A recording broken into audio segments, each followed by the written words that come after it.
Have you ever been waiting for something and you thought, man, I wish God would just speak to me? I wish he would just tell me what's going on. I wish he'd pull the curtain back and go, let me just tell you how everything's unfolding.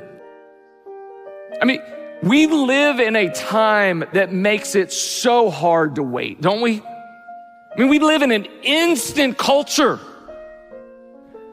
But that instant culture makes it so hard for us to wait. It really does. We don't wait well. But the fact of the matter is, every single person, you and I, all of us are waiting on something, aren't you? What if waiting wasn't something that we kind of grinded our way through, but it really was a gift of God? What if in the waiting, God was gonna tell us something about faith? A God that is an instant God does not require any faith.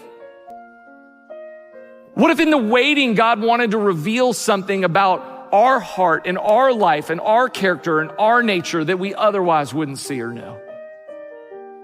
What if waiting wasn't something to be ignored or to be pushed back? What if it was something to be invited in and be embraced? The waiting is not wasted if you invite Jesus into the middle of it.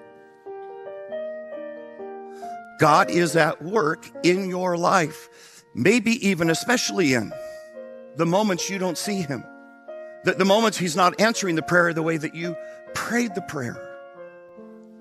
And is it possible that he's actually working all around me, but my eyes aren't seeing it?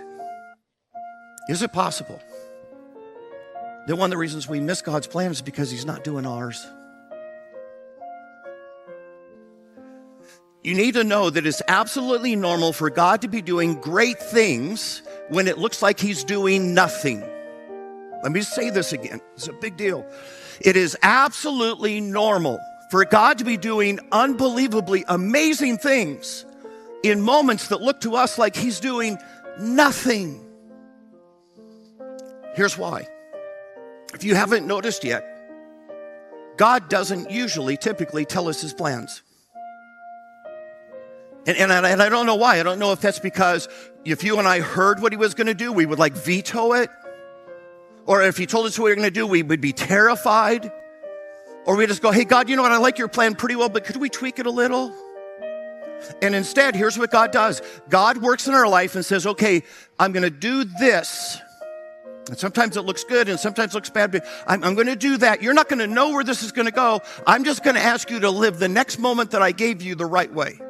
And when you live that moment well, I'll give you a next. And then I'll give you a next. But you're not going to know where this is going to end up. Which means there's moments when I'm living in a moment that I'm going, God, this is unfair and it's wrong and I don't see you working. And just because God hasn't told you the plan doesn't mean he's not working the plan. Most of us here would say, I trust God.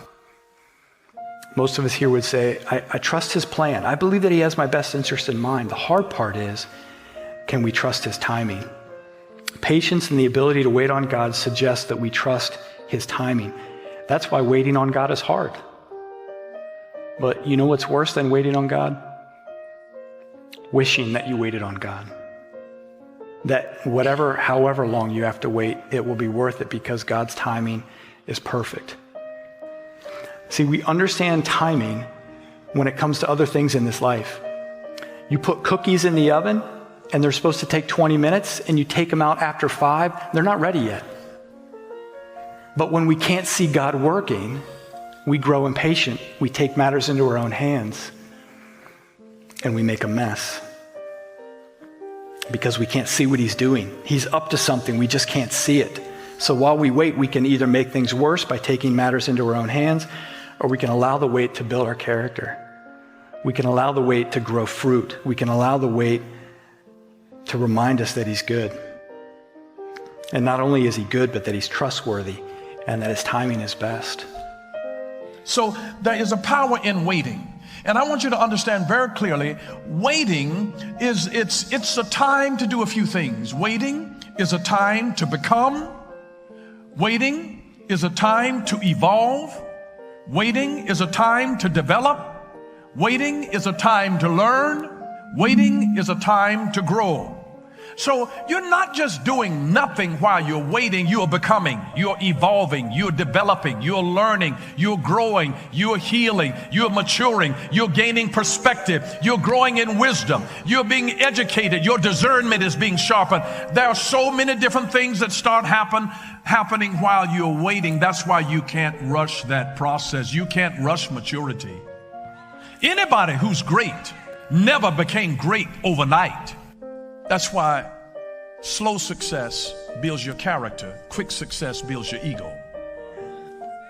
God knows exactly what he's doing, and he is pacing you to be able to safely handle the blessing that he's about to bring you into. But in life, it's not that the events get easier as you get older. It's that you get wiser and you get stronger. When you work out in the gym, if you've been lifting a certain weight, it'll feel like the weight has gotten easier now. The weight has not gotten easier. It's the same. You've gotten stronger. You see, God's building strength in us. So if you go in and do the same thing every day, you don't even realize that strength is happening until one day you go in and what you started off struggling, shaking to lift, now you can pump it. You start with that. You start with that. It's not that the weight got lighter, you got stronger. And so that's what God does over time. He's strengthening us. Now there's a man by the name of Ronald Wayne. Some people don't know him, and there's a reason that they don't know him. But he was one of the co-founders of Apple, along with Steve Jobs and Steve Wozniak. Well, let me tell you what happened. Ronald Wayne got impatient. And so back in the 1970s, late 1970s, he said, man, you know what? I know I'm one of the co-founders of Apple here, but man, I need my money. He sold his 10% stake in Apple back in the late 1970s. Guess how much? $800. You know, $800 for 10% of Apple. Today, that stock would have been worth $200 billion. Are you understanding the power of waiting now? But you've got to be able to have the big picture, the long view in mind, or else you'll sell your birthright for a bowl of beans. You've got to be able to see the big picture. You've got to be able to see the big picture.